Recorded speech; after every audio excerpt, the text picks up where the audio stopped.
10th दशकं वैकुण्ठवर्धितबलोऽथ भवत्प्रसादात् अम्भोजयोनिः असृजत् किल जीवदेहान् स्थास्नूनि भूरुहमयानि तथा तिरश्चां जातिं मनुष्य निवहान् अपि देवभेदा मिथ्याग्रहास्मिमाति रागविकोपभीतिः अज्ञानवृत्तिम् इति पञ्चविधां सृष्ट्वा उद्धामतामसपदार्थविधानदूनः तेने त्वदीयचरणस्मरणं विशुद्ध्यै तावत् ससर्जमनसा सनकं सनन्दं भूयः सनातनमुनिं च सनत्कुमारं ते सृष्टिकर्मणि तु तेन नियुज्यमानाः त्वत्पादभक्तिरसिका जगृहुर्नवाणीं तावत् प्रकोपमुदितं प्रतिरुन्धतो अस्य भ्रूमध्यतो अजनिमृढो भवदेकदेशः नामानि मे कुरु पदानि च हा विरिञ्चे इत्यादौ रुरोद किल तेन सरुद्रनामा एकादशाह्वयतया च विभिन्नरूपं रुद्रं विधाय दयिता वनिताश्च दत्त्वा तावन्त्यदत्त च पदानि भवत्प्रणुन्नः प्राह प्रजाविरचनाय च सादरं तं रुद्राभिसृष्ट भयताकृति रुद्रसङ्घ सम्पूर्यमाण भुवनत्रयभीतचेताः माप्रजाः सृज तपश्चर मङ्गलायेति आचष्टतं कमलभूः भवतीरितात्मा तस्याथ सर्गरसिकस्य मरीचिरत्रिः तत्राङ्गिराः क्रतुमुनिः पुलः पुलस्त्यः अङ्गादजायत भृगुश्च वसिष्ठदक्षौ श्रीनारदश्च भगवान् भवधङ्घ्रिदासः धर्माधिकान् अभिसृजन् अथ कर्दमं च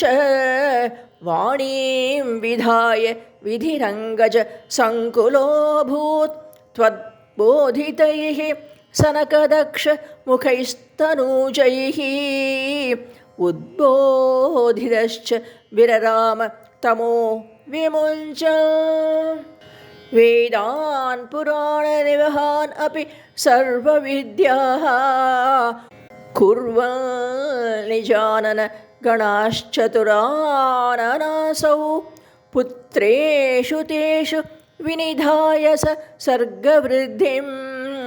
अप्राप्नुवन् तव पदाम्बुजम् आश्रितोऽभूत् जानन् उपायम् अथ देहम् अजो विभज्य स्त्रीपुंसभावम् अभजन् मनुतद्वधूभ्यां ताभ्यां च मानुषकुलानि विवर्धयस्त्वं गोविन्दमारुतपुराधिप रुन्दिरोगान्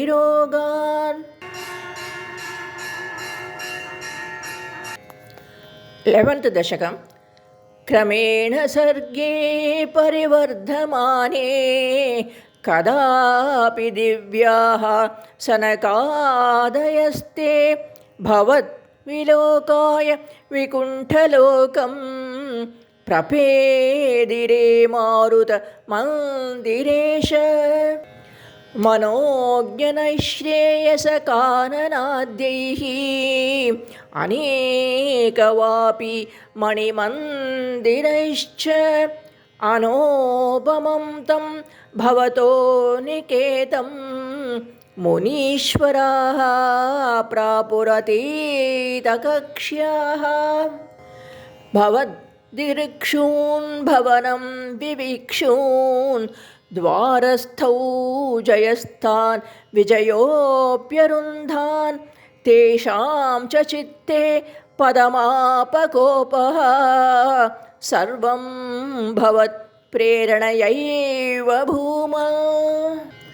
वैकुण्ठलोकानुचित प्रचेष्टौ कष्टौ युवां दैत्यगतिं भजेतम् इति प्रशप्तौ भवताश्रितौ तौ हरिस्मृतिः नो अस्तु इति नेमतुः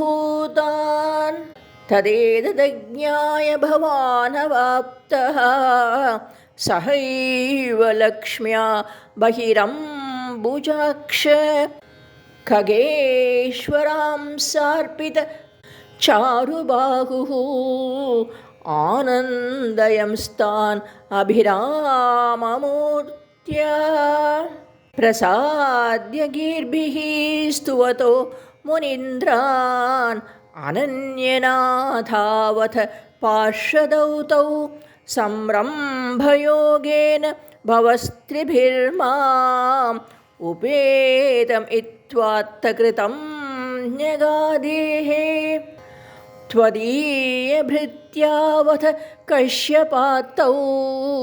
सुरारिवीरा उदितौ द्वौ सन्ध्यासमुत्पादनकष्टचेष्टौ यमौ च लोकस्य यमौ इव अन्यौ हिरण्यपूर्वः कशिपुः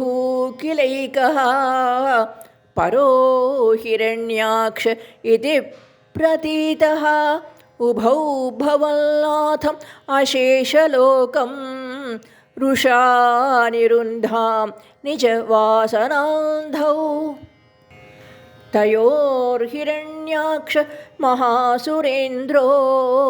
रणाय धावन् अनवाप्तवैरे भवत्प्रियां क्ष्मां सलिले विमज्य चचारगर्वात् विनदन् गदावा ततो जलेशात् सदृशं भवन्तं निशम्य बभ्राम गवेषयन् त्वां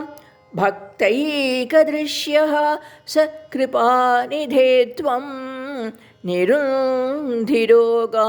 मरुतालयेश